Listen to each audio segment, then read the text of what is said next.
Yes, good morning बच्चों। तो आज हम स्टार्ट करते हैं एक्सरसाइज 7.5। क्वेश्चन नंबर 1 देखिए। Write these fractions appropriately as additions और सब्ट्रैक्शंस। आपको फ्रैक्शंस लिखने हैं ये ठीक तरीके से और बताना है कि फ्रैक्शंस के बीच में एडिशन हो रहा है या सब्ट्रैक्शन। पार्ट ए में ये आपको फिगर गिवन है। कितने बॉक्सेस हैं? 1 2 3 4 5। 5 इक्वल पार्ट्स हैं ये, ठीक है। और एक इक्वल पार्ट को शेड किया गया है।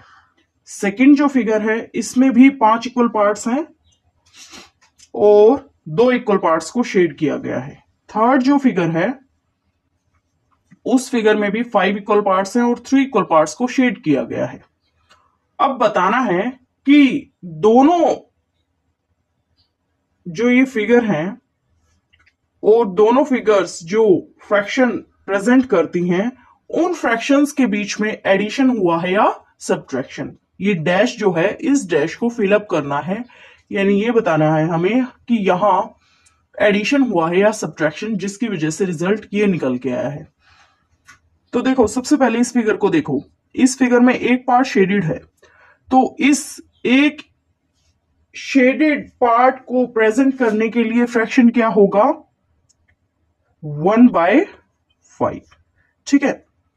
उसके बाद सेकंड फिगर में 2 इक्वल पार्ट्स को शेड किया गया है, तो इन 2 इक्वल पार्ट्स को शेड किया गया है। इन शेडेड पार्ट्स के लिए फ्रैक्शन क्या बनेगा? 2/5, ठीक है। उसके बाद ये जो फिगर है इसमें 3 पार्ट्स को शेड किया गया है, तो इन 3 पार्ट्स के लिए फ्रैक्शन क्या बनेगा? 3/5। अब अगर हम 1/5 और 2/5 के बीच में सब्ट्रैक्शन करते हैं तो आंसर 3/5 नहीं आ सकता। तो आंसर 3/5 नहीं आ सकता। लेकिन अगर हम इन दोनों के बीच में एडिशन करते हैं तो ये आंसर आ सकता है। यानी 1/5 प्लस 2/5 को जब हम ऐड करेंगे, सम करेंगे, तो आंसर क्या आएगा? 3/5। तो इट मीन्स इस डैश के बीच में साइन क्या आएगा? एडिशन का। पार्ट बी पे आइए। पार्ट बी में आपको 3 फिगर्स गिवन है। फर्स्ट फिगर में एक सर्कल है, उसके 5 इक्वल पार्ट्स किए गए हैं और पांचों इक्वल पार्ट्स को शेड किया गया है। सेकेंड फिगर में 5 इक्वल पार्ट्स किए गए हैं एक सर्कल के और 3 इक्वल पार्ट्स को शेड किया गया है। थर्ड फिगर में 5 इक्वल पार्ट्स किए गए हैं एक सर्कल के और 2 इक्वल पार्ट्स को शेड किया गया है। अब देखो, पहली फिगर को हम प्रेजेंट कैसे करेंगे शेडेड पोर्शन को? अब क्योंकि 5 इक्वल पार्ट्स हैं टोटल और शेडेड पार्ट्स कितने हैं? 5 ही। तो जब हम शेडेड पोर्शन का फ्रैक्शन प्रेजेंट करेंगे तो क्या आएगा यहां? 5/5। अब इस फिगर के लिए फ्रैक्शन क्या होगा? शेडेड पोर्शन के लिए 1 2 3 इक्वल पार्ट्स को शेड किया गया है, तो शेडेड पार्ट्स के लिए फ्रैक्शन क्या होगा? 3/5। इस सेकेंड फिगर के लिए क्या होगा? 2/5। यहां ये डैश दिखा रखा है इन दोनों फिगर्स के बीच में, ये इक्वल टू है। हमें बताना है कि इस डैश में हमें क्या फिल करना है, यानी हम इन दोनों फ्रैक्शन को ऐड करेंगे या सब्ट्रैक्ट करेंगे कि आंसर 2/5 आए। तो बेटा अगर आप ऐड करोगे 5/5 प्लस 3/5 को तो आंसर आएगा 8/5। हालांकि जब आप 5/5 माइनस 3/5 कर लेंगे तो आंसर क्या आएगा? 2/5। इट मीन्स यहां क्या आएगा? सब्ट्रैक्शन, ठीक है। अब आइए पार्ट सी के ऊपर। आपके पास फर्स्ट फिगर में 6 सर्कल्स गिवन है, 2 सर्कल्स को शेड किया गया है। सेकंड फिगर में 6 सर्कल्स गिवन है, 3 सर्कल्स को शेड किया गया है। थर्ड फिगर में 6 सर्कल्स गिवन है, 5 सर्कल्स को शेड किया गया है, ठीक है। तो देखिए, 2 सर्कल्स को शेड किया गया है। इन शेडेड सर्कल्स के लिए फ्रैक्शन क्या होगा? 2/6। यहां 3 सर्कल्स को शेड किया गया है, तो यहां फ्रैक्शन क्या होगा शेडेड सर्कल्स के लिए? 3/6। यहां 5 सर्कल्स को शेड किया गया है, तो यहां फ्रैक्शन क्या होगा? 5/6। इस डैश को फिल करना है कि इन दोनों फ्रैक्शन के बीच में एडिशन हुआ या सब्ट्रैक्शन हुआ, जो आंसर आया 5/6। तो ध्यान दीजिए, अगर आप 2/6 माइनस 3/6 करेंगे तो आंसर 5/6 नहीं आएगा। हालांकि जब आप 2/6 प्लस 3/6 करेंगे तो आंसर क्या आएगा? 5/6। तो इट मीन्स यहां क्या हो रहा है? एडिशन। ठीक है। सो क्वेश्चन नंबर 1 होता है कंप्लीट। अब हम आते हैं क्वेश्चन नंबर 2 पे। देखिए क्या है question number 2। Solve part A 1/18 plus 1/18। आपको एडिशन करना है 1/18 का और 1/18 का। इसके लिए आप क्या करेंगे? न्यूमरेटर्स का सम करेंगे पहले। ठीक है, इधर न्यूमरेटर क्या है? 1 और इधर भी न्यूमरेटर क्या है? 1।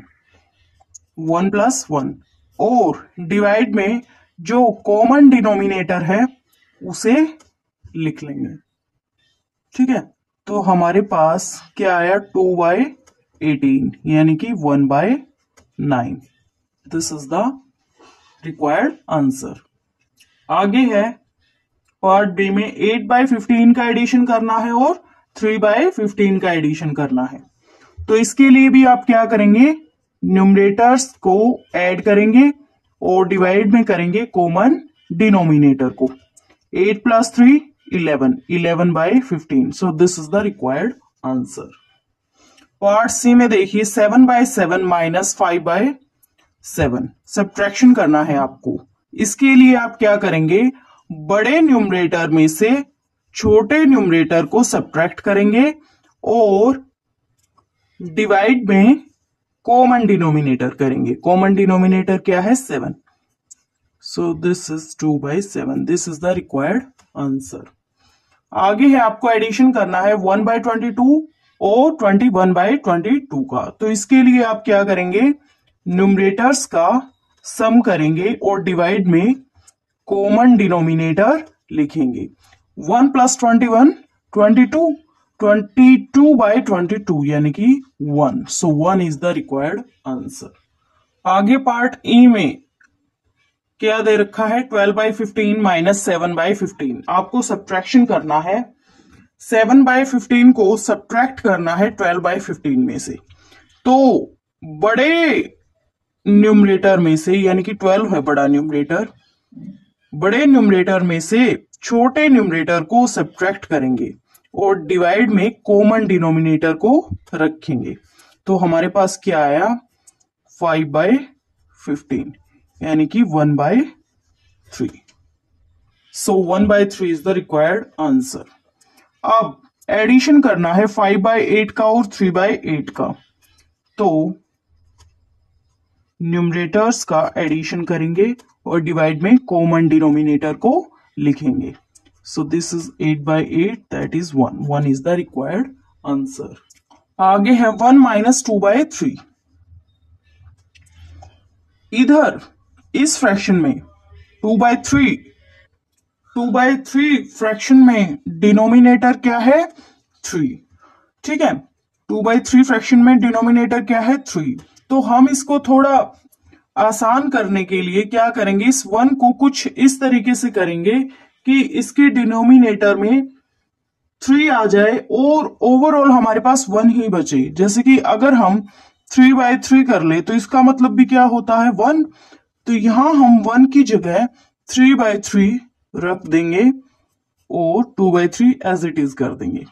ठीक है, न्यूमरेटर्स सब्ट्रैक्ट करेंगे पहले और डिवाइड में common denominator. So this is 1/3। So 1/3 is the required answer.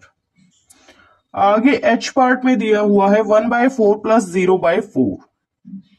Numerators को ऐड करेंगे और डिवाइड में कॉमन डिनोमिनेटर करेंगे। सो this is 1/4। 1/4 is the required answer. अब आते हैं पार्ट आई के ऊपर। पार्ट आई में आपको दे रखा है 3 माइनस 12/5।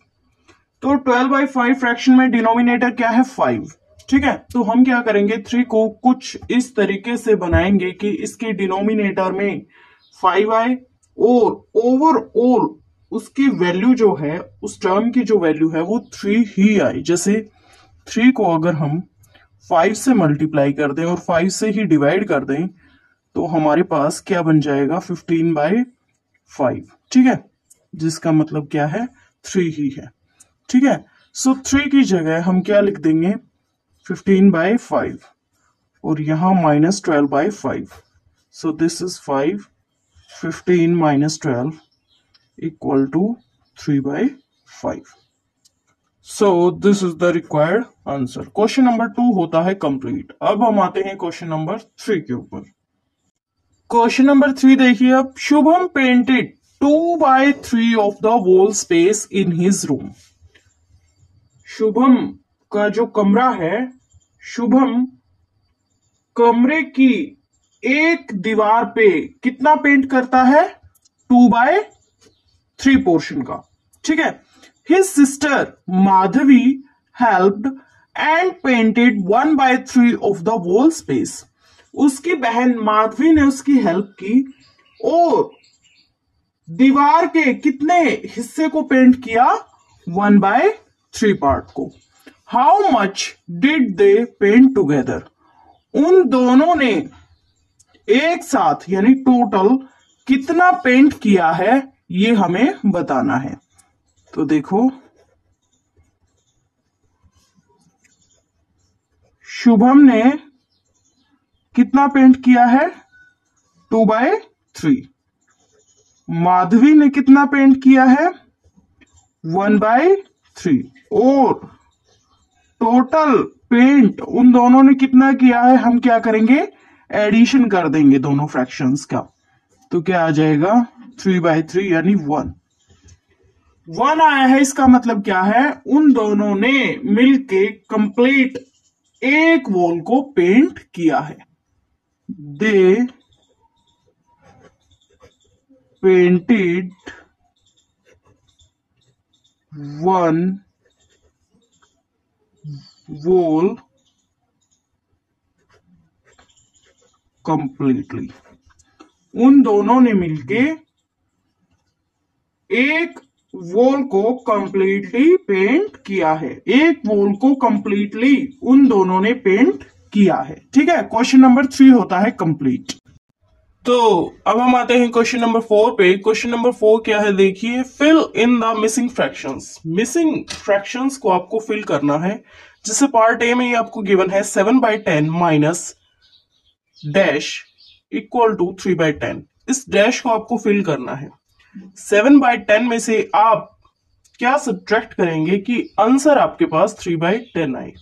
तो ध्यान से देखिए, 7/10 जो फ्रैक्शन है इसमें डिनोमिनेटर क्या है 10 और जो आपके पास बचा है फ्रैक्शन 3/10 उसमें भी डिनोमिनेटर क्या है 10, ठीक है।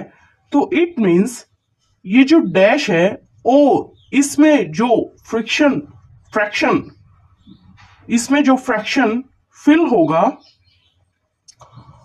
उस फ्रैक्शन के डिनोमिनेटर में भी क्या होगा 10, ठीक है। अब बात आती है न्यूमरेटर की कि न्यूमरेटर में क्या आएगा। देखो, इस 7/10 फ्रैक्शन में न्यूमरेटर क्या है 7 और जो आपके पास बचा है फ्रैक्शन 3/10 उसमें न्यूमरेटर क्या है 3। जो फिल करना है फ्रैक्शन उसमें बताना है कि आपको जो फिल करना है फ्रैक्शन उसमें आपको बताना है कि न्यूमरेटर आपको क्या फिल करना है। अब देखो, हम 7 में से क्या सब्ट्रैक्ट करें कि 3 आए हमारे पास, ये देखना है ना हमें। तो हम मान लेते हैं कि हमारे पास 7 मार्बल्स हैं, टोटल 7 ही है ना, 2 3 4 5 6 7 मार्बल्स हैं हमारे पास और बचे कितने मार्बल्स हैं 3। सो ये बचे हुए मार्बल्स हो गए। तो इट मींस 7 मार्बल्स में से जब हमारे पास 3 मार्बल्स बचे तो इट मींस हमने कितने मार्बल्स को रिमूव कर दिया 1 2 3 4 मार्बल्स को हमने रिमूव कर दिया। तो यहां क्या आएगा 4 न्यूमरेटर में से। सो 7/10 में से जब आप 4/10 को सब्ट्रैक्ट करेंगे तो आंसर क्या आएगा आपके पास 3/10, ठीक है। अब आइए पार्ट बी के ऊपर। आगे है आपके पास dash minus 3/21 equal to 5/21। 3/21 fraction को आप किस फ्रैक्शन में से सब्ट्रैक्ट करेंगे? 3/21 फ्रैक्शन को आप किस फ्रैक्शन में से सब्ट्रैक्ट करेंगे कि आपके पास फ्रैक्शन बचे 5/21।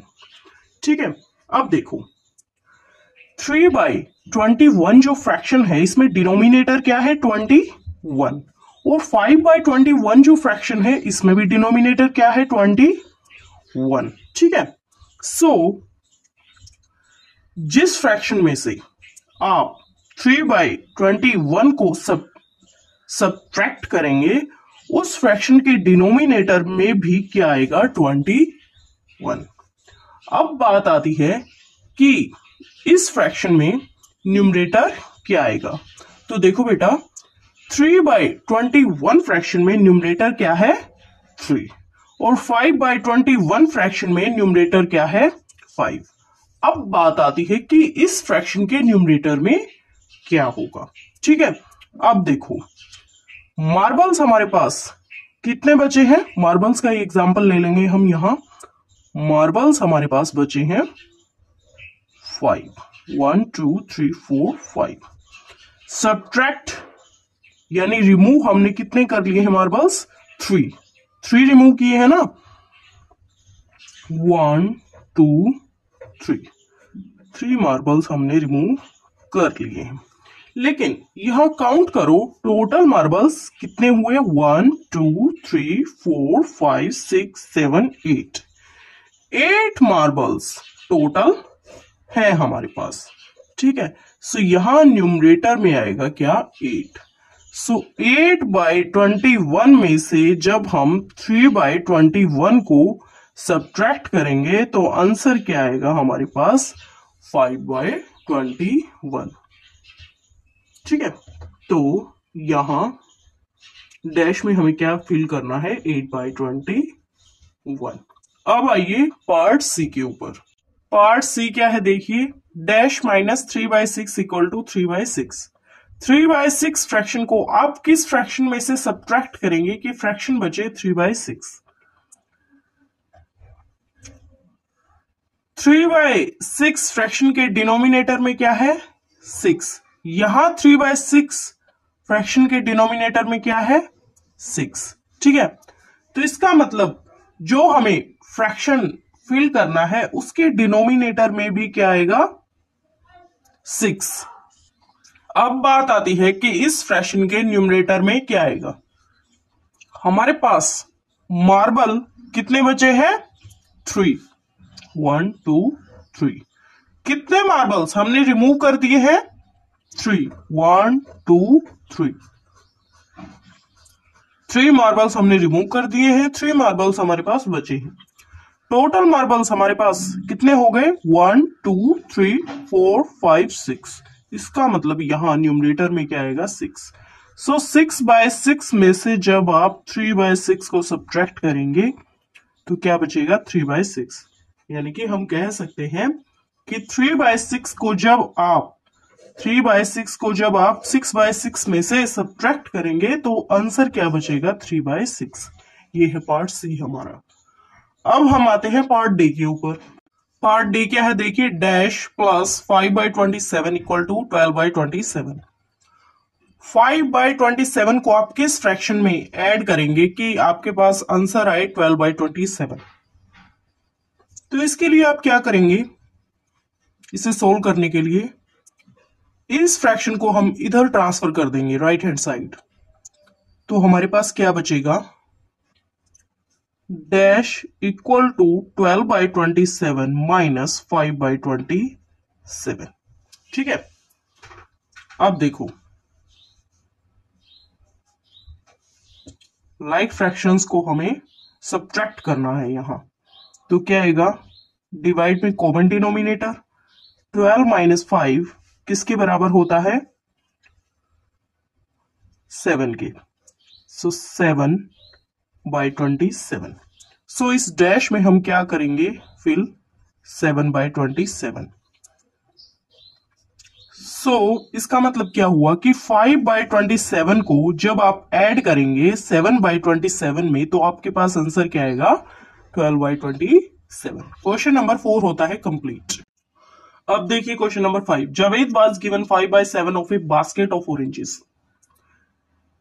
एक बास्केट है जिसके अंदर ऑरेंज है, ठीक है, एक बाल्टी है जिसके अंदर ऑरेंजेस भरे हुए हैं, ठीक है।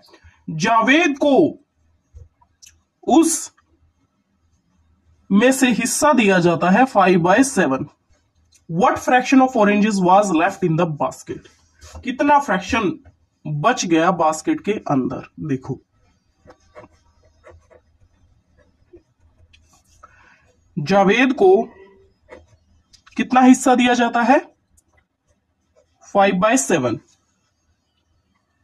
बास्केट का 5/7 पार्ट दिया जाता है 5/7। अब 7 से क्या मतलब है कि जितने उस बास्केट में ऑरेंजेस हैं उनके 7 इक्वल पार्ट्स किए गए हैं, ठीक है। तो इसका मतलब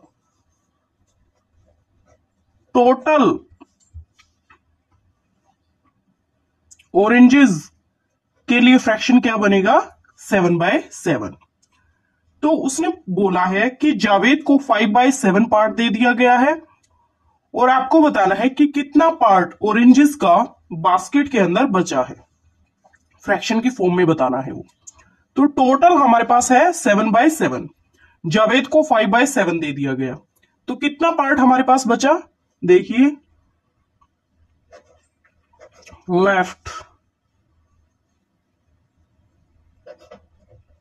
left fraction of oranges in the basket क्या होगा टोटल माइनस जावेद, कि टोटल कितना है और जावेद को कितना दिया गया। टोटल तो है हमारे पास 7/7, जावेद को कितना दिया गया 5/7, तो बचा कितना बास्केट के अंदर 2/7, ठीक है। तो बास्केट के अंदर कितने ऑरेंजेस बचे हैं 2/7 पार्ट बचा है। सो 2/7 is the required answer. So exercise 7.5 होती है कंप्लीट।